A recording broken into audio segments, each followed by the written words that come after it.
Yo, welcome to the Jersey Boys.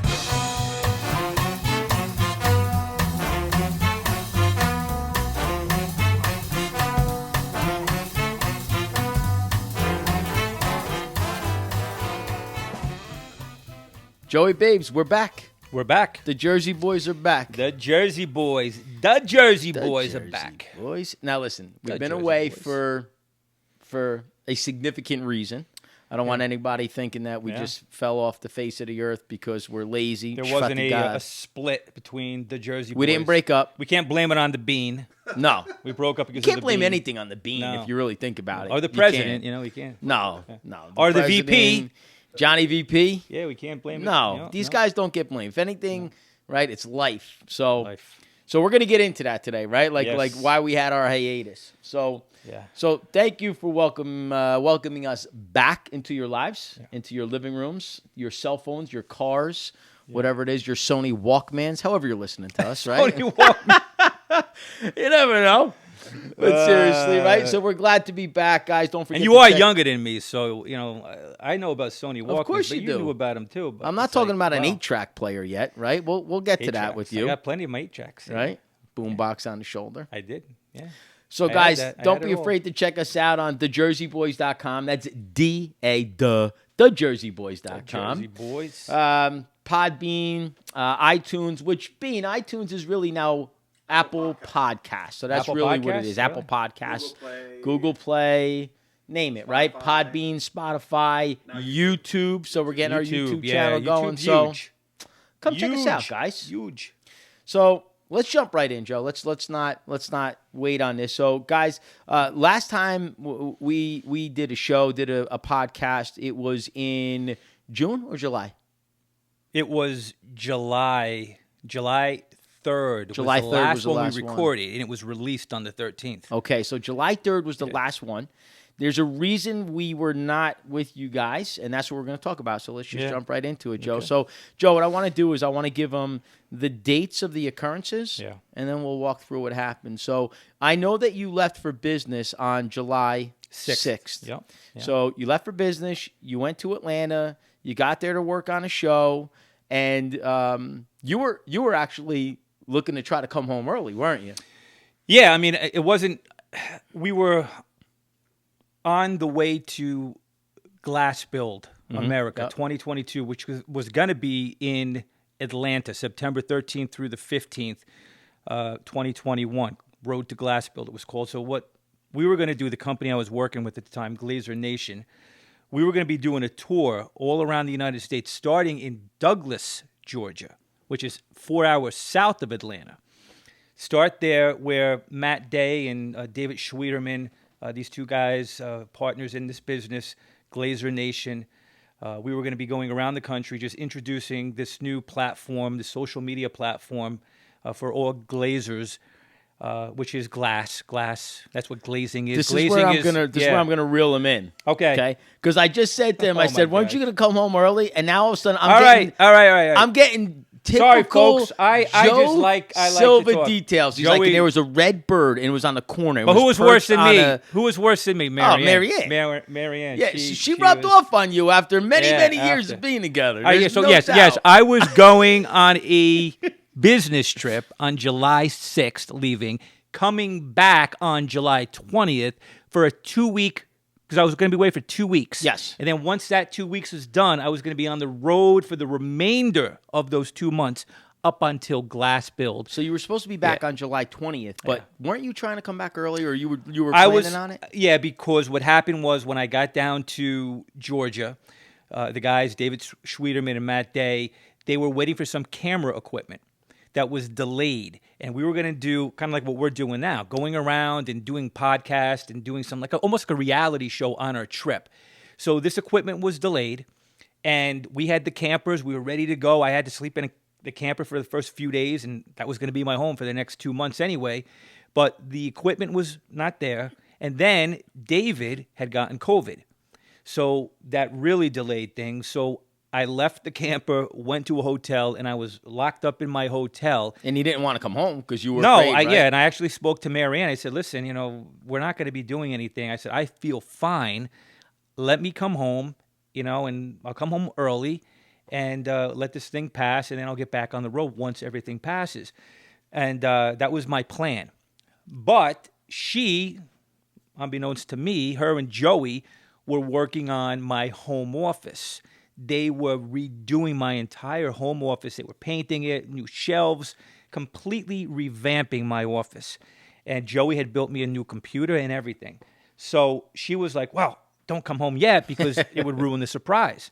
So she really wanted to surprise me, but potentially having COVID was her excuse. Well, you don't want to come home. You don't want to get anybody sick. I felt fine. So instead, I went up to Atlanta to visit Holly. Right. And I spent a couple of days with her before coming home on my scheduled date, which was July 20th. All right, so you were scheduled to come home on July 20th. 6 a.m. in the morning to fly home. So left on the 6th, came home on the 20th. But you got a call on the 19th. Yeah, every day, Marianne and I always spoke. Anytime I go on a business trip, she and I always spoke. She'd always would write a nice letter to me and put it in my suitcase or my briefcase, and it never failed. I would open up that briefcase or suitcase when I got to the hotel, and there was this beautiful handwritten note, really like a love letter, just telling me how happy she was and how proud she was to be, my wife, and how happy and blessed she was to have 3 children and all these really beautiful things. So she always did that. And I would always receive that from her and always talk to her every single day. So this particular day, July 19th, again, scheduled to come home the next day, I called her up on the 19th. We spoke for a few minutes on the phone for about 20 minutes, 9 a.m. in the morning. And I went about my day to do my thing. I actually thought about flying home early, even on the 19th. But I looked at flights. Yeah, you said they were it crazy. was crazy. So I'm like, all right, I'll just wait till tomorrow. And I even said, listen, I'm going to try to come home today. She goes, don't worry about it. Just come home tomorrow. Because they were still working on the office. Right. So a colleague of mine drove me down to Valdosta, Georgia, about 45 minutes south of Douglas, in this little airport in Valdosta. I was going to fly from Valdosta to Atlanta back home the next morning at 6 a.m. So he and I, his name was Greg, we had dinner that night, and he got me to the hotel about 7:30. I checked some emails. I did call Marianne. She didn't pick up, and I figured, all right, she's probably busy. She'll call me. What time was that? That was about 8 o'clock. At night? 8:15 maybe. And I said, I'm going to get to bed early because I'm really concerned about getting to the airport. My flight's at 6 a.m. They don't have a shuttle service that early. So Uber, Lyft, all that stuff is very, spotty. So I'm like, all right, I'm going to get to bed early, get up early, and this way if there's any problems, I'm not stressed as far as getting to the airport. So about 9 p.m., I put the lights off, and literally 5 minutes later, the phone rang, my cell phone. It was Holly. And Holly was on doing a 3-way call with Joey and Ashley. And I can tell they were in a panic. And I said, what's going on? They said, Mommy, she fainted. The paramedics are here. So I said, well, put the paramedic on the phone. And it was this woman paramedic, and she got on the phone with me. She says, Mr. Silva, your wife has passed out. We're going to do all we can to revive her and save her. I'm like, what? I mean, I got hit with that. Like, what do you mean crazy. save her? We think she may have had a stroke, and it was just crazy. So I'm in this hotel, stuck in Georgia, in Valdosta, Georgia. It's like 9:30 at night. I have no way of getting home. This airport's already closed. So even if I was able to get to Jacksonville, Florida, which is about 2 hours south, or drive 4 hours north to Atlanta, by the time I would get to an airport, there's no flights going out. So my best option is what I have already scheduled the next morning at 6 a.m. So here I am. I'm speaking to my kids. I'm on the phone with them. My brother-in-law, Les, and my brother, John, they arrive at the house, and I'm, communicating with them. They're kind of updating me. They worked on Marianne in the driveway in the ambulance for about 20 minutes before they even took her down to St. Joe's. Did she pass out outside or inside? Inside the house. Okay. So what happened was she was doing some yard work with Joey and, weeding and working on the office and getting all these... July, it's hot. It's July, getting all these last-minute things done. And it was 7:30, something like that, 8 o'clock, something in that area, and maybe even 8:30. I'm not even sure now, but she came in the house and said that she had a really, really bad headache, and she felt like her head was gonna go blow up, and so she sat down, on the couch in the other room. She even came in this room and sat down, and Joey said, "Mom, I think you're having an aneurysm," and she goes, "No, no, no, no." So Joey actually diagnosed her based on how she was reacting and her symptoms. So she went upstairs, and Joey, walked in, and she was laying face down on our bed, and again, still in a lot of pain. Joey came back downstairs. Ashley was here as well, talking to Holly and updating her on what was going on. And then Marianne came out of the room, and Joey was walking up the stairs, and as she came out of the room, she just collapsed. And that was it. And then they So called. she was upstairs. Yeah, she was upstairs, so up in the hallway. And then they called 911, and that's it. So, and then, I, of course, was up all night because I had no way of getting here, and my best option, again, was to fly the next morning. So, What was that like? You're away. You're in a hotel, unbelievable. right? Yeah. Like, Well, kicking myself, too, because, remember, I wanted to come home. right. I wanted to come home. And there's a lot of things. I mean, we can go into a lot of deep things, and we probably can't do that, on this first episode. As far as, all the questions of, why did it happen? What could have been done to prevent it? What were the signs? I mean, I found out even, several weeks later from one of the kids that I think it was Joey had mentioned to me that her leading up to that, a few days before, she burst a blood vessel in her eye. So was that a precursor to this whole thing? Was Right. that like an indication? And if I would have been home, like, would I have recognized that? Would I have said, wait a minute, why did that happen? You need to go get that checked out. So being away, yeah, I mean, and just going through it, and just I've played it over and over again in my head a million times. And there's a lot of things that had led up to that, and again, you got to keep me, you got to rein me in here because I can go down Well, let's a lot talk of about rabbit holes here with Let's this. talk about how you got home. So Yeah. that's why I'm saying how you felt, right? Because now you're waiting at night. Yeah. What time is your flight? My flight's at 6 a.m. And you're going from Valdosta to Atlanta. Atlanta. Atlanta to Newark. I was going to land about 11 in the morning. But you said something before about Holly, right? Well, yeah, because I was with Holly that weekend. Yeah. I wanted to fly home on Friday. And Marianne, because she wasn't ready with the office, she goes, no, why don't you go see Holly? So that Saturday morning, which was, I think, July 12th, I drove up. I'm sorry, not the 12th. That would have been the 16th. I drove up to Atlanta. Right. And I spent that weekend with Holly and her friends. And that's where Holly was staying with her dear friends that lived there just outside of Atlanta. And I hung out with them for that weekend. And So she was in Atlanta. yeah, she was in Atlanta. That's where she So- was working and living. So How did Marianne, that work with the connection coming home then? well, what happened was, when this all went down, Joanna Les and John and Michelle, my sister-in-law and my brother and brother-in-law Les and my sister Joanne, they were all communicating, obviously. And my mom had purchased a ticket for Holly to be on the same flight that I would be on, connecting through Atlanta. So How crazy is yeah, that? so they got that done right away. So during the night, they worked that all out. And so when I left at 6 a.m., and I remember like it was yesterday, I was up all night, and I remember going and I did the Uber, and there was an Uber that showed up, a driver, and I remember driving to the airport and then getting on that flight and getting to Atlanta and then meeting Holly at the gate for the connection. And they, we were in two different rows, but when I went to the agent, I explained what was going on. They bumped us both up to first class.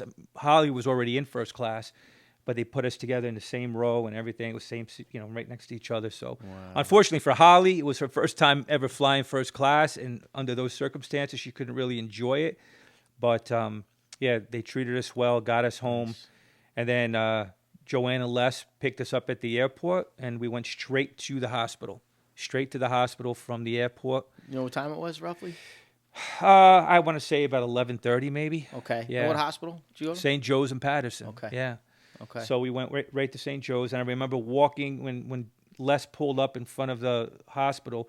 The first person to greet me was Steve Hawthorne, our pastor from Emergence, Wow. one of our pastors.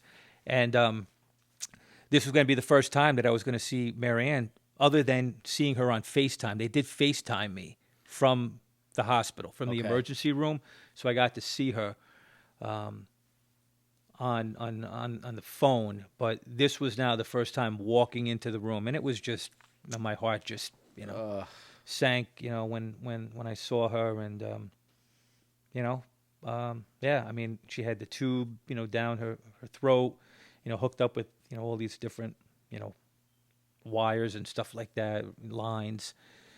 So yeah, it's very difficult and still very hard to believe, even right now. So, all right. So you get there, and it's now it's July 20th. Yeah, it's July 20th. That's Right. the day I was scheduled to come home, and not at all what I was looking forward to seeing. My wife, fighting for her life in a hospital bed. Leading up to that 2 weeks while I was away, because of all the delays, I was spending a lot of time getting up and walking early in the morning, spending a lot of time with God, praying, just asking God for direction in my life. Where do you have me going from this point? As many of people know out there that I had lost my job back in 2017, lost my dad. A lot of challenges. I turned 50 back in 2017, trying to reinvent myself at that point, and just really trying to, deal with things and struggling. And Marianne was always there, always by my side. I mean, God really gave me the greatest treasure I could ever imagine. So always there to support me. And when I was away on this trip, I just really started realizing, not that I didn't realize in the past, but with all the stuff that I had been through from 2017 up until that point, just realizing that, I really am blessed with an unbelievably beautiful, godly wife and mother to our kids.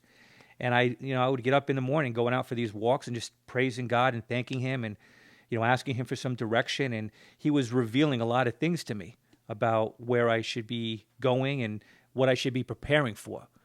And little did I know that one of the things that he was preparing me for was what was going to happen, in a few days. Mm-hmm. And I look back and I remember the verses and the things that he was speaking to me, about, and just revealing to me that you got to get yourself ready. You got to get yourself prepared.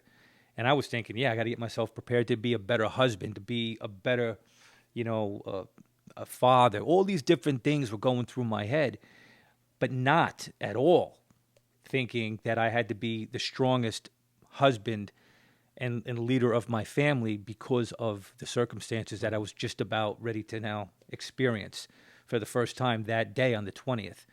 And sure enough, I mean, it was 19 days that she was there in the hospital. Well, let's go almost day by day, if we could, not necessarily each individual day, because I was there. Yep. So I remember what that was like, and I really want you to share with the listeners what that experience was like in that hospital, in that waiting room, and just what you experienced, the people that came, how many people came, the fact that they let so many people. Yeah, and it was during, right? if it would have happened 2 weeks later, the whole COVID wave hit again. Yep, right. So we were like in this period of time where they were starting to allow people to come back into the hospital, where you can have more than one person. If it was like at the height of COVID, as you know, because when you were in the hospital with COVID, even Lori couldn't even come in to see you. No. So if it would have been like at a point like that, I would have been home getting all these updates, and that would have been crazy. But instead, were there any blessings? Yeah. And there's more blessings to come that we'll see as time goes on. But looking back now, one of the blessings was that, we had 19 days to pretty much where that hospital belonged to us. Yeah. I mean, we took over the waiting room. We had 30, 40 people sometimes. We were having food brought in.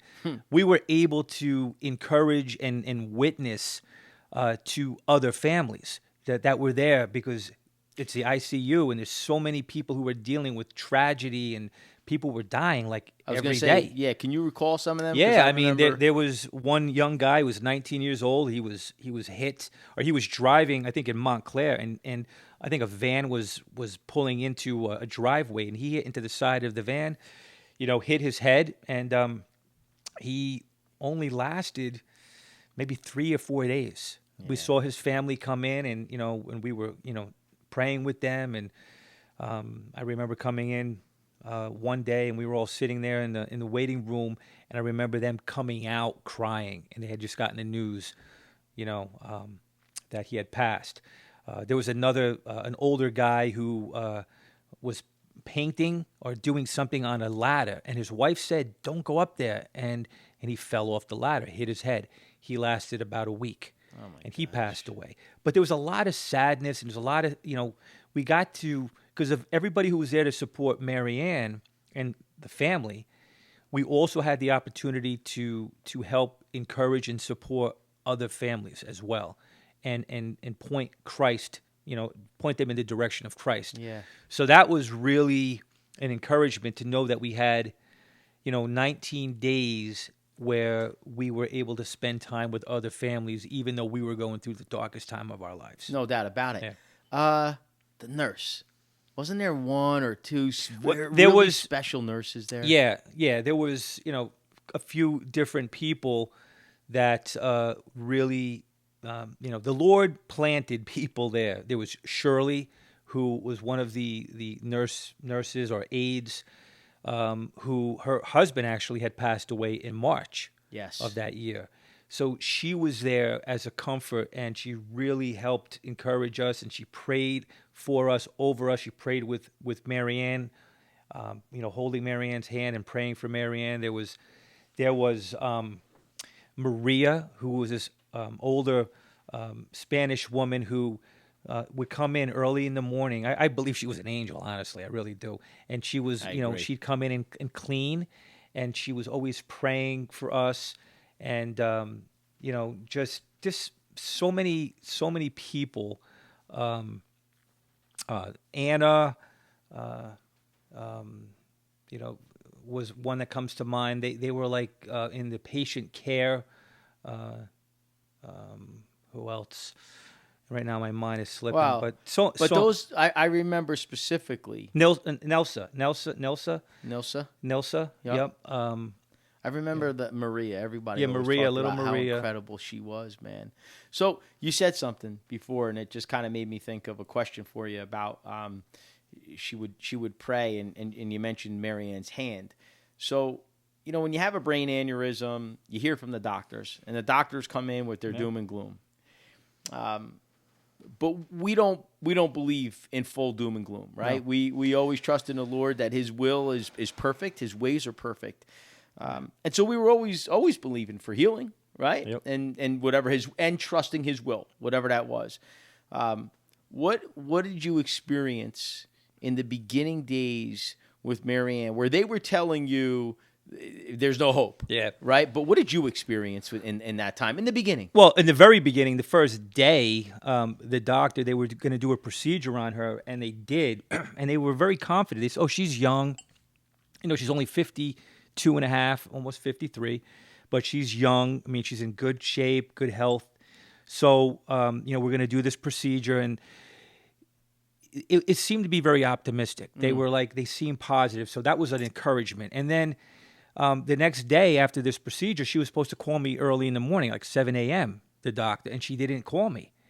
And now I'm getting concerned. Why didn't she call me? I'm not hearing anything. What's going on? And come to find out that she couldn't do the procedure completely because of something. And then, we spoke to her later on that day, and it seemed to go from like things are going to be okay to maybe it's not as good as we thought initially. On a scale from 1 to 5, 5 being the worst as far as her aneurysm, hers was a 4.5. We found that out after that. And it was because of its location, It's because of its location. You know, it was in the back of her head, not like on the top of her head or towards the front of her, you know, her forehead. And from what I understand, you know, where it's located makes a big difference, because I had so many people who meant well. They would call me or text me and say, you know, my cousin or my aunt or somebody had an aneurysm, and, you know, they went through some really difficult times, but now they're okay. 20 years later, they're still here. A lot of it had to do with where it was located. Hers was like in like the worst spot it could be. And when it happened that night, the damage was already done. Right. It's like if you were to take paint and splatter it over a rug, a white rug. Yeah, you can clean it up, but the damage is already done. The chances of you getting that paint out of that white rug. So even that much blood, when that vessel burst, it was enough blood to cause damage, you know, in her brain, which would affect her cardiovascular system and everything. All right, so they do the procedure, but it doesn't go exactly the way we want it to go. I remember it clearly as well. That being said, every message from them was, listen, prepare for the worst. And what we did was we said we're gonna pray for the best. Yeah. Now, when you were in that room, you're holding her hand. Did you get any responses from Marianne? Yeah, I did. I mean, and that's why I didn't really. I respected what they had to say. And listen, they have to be very careful. They can't come across like they're too optimistic, because if things don't go right, you always are going to remember, you said you did this. You said this was going to happen. So they're very guarded, even the nurses to some degree, about how they give you information. They encourage you. They say, yeah, pray, and we encourage that. But I was noticing some positive things. Like I would notice some positive things, and I felt like I do respect what they have to say, but God can heal her. And with the type of reactions we were getting from all over the world, people calling and texting and sending messages and just being encouraged, and the amount of prayer, and just knowing this is Marianne. Marianne had such favor. Right. She was, you know, we would joke around, like, you know, Marianne would walk outside and the birds would fly around like Snow White, right? I mean, she was just like Marianne. You know, it was just this special woman who, you know, she just had the favor of God, and we need more people like her in this world. So I'm like, there's no way God is not going to heal her. She is going to be healed. And what a story. This is going to be such an amazing story that we're going to be able to share with so many people. So people were praying and people were coming. Like, as I said, you know, we talked about that hospital waiting room. I mean, it became like a prayer chapel, like a worship, you know, like a church service almost. We were, you know, singing and praying and just bringing in food and just having a great time of fellowship, even though we were dealing with the unknown and a stressful time. Looking back on it now, and this is crazy to say, but it was like one of the most blessed times of my life. Right. Just to see family and friends just being there to support us, and then being able to minister and help other families.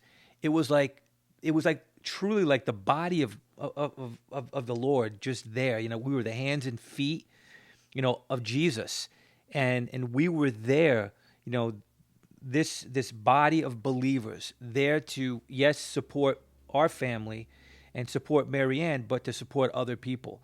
And, you know, with the prayer vigils and, you know, outside her window, we did that 2 or 3 times. And, you know, people in the hospital were noticing it. You know, they were following it. And so many people were like tuning in to see what was going on. How is his family reacting to this situation? How's Marianne doing today? You know, did she make a recovery? And I think people really were believing, based on what they were hearing and seeing, that she was going to be healed. So I would say yes to that, because we were one of them, right? So I was in the yard. It probably was about, maybe, my guess, Joe, it's probably about a week in to this, so totally guessing on the day. Maybe the 27th. I'm in the backyard and I'm thinning out the trees in the back. I'm underneath, getting all the dead branches out. And I'm praying, right? And I got my headphones on and I'm just listening to worship music. And I'm praying for the entire situation. And as I'm pruning, I'm hearing the Lord speak to me. And he said, I'm just pruning. She's going to be fine. I'm pruning. That's what I heard him say to me.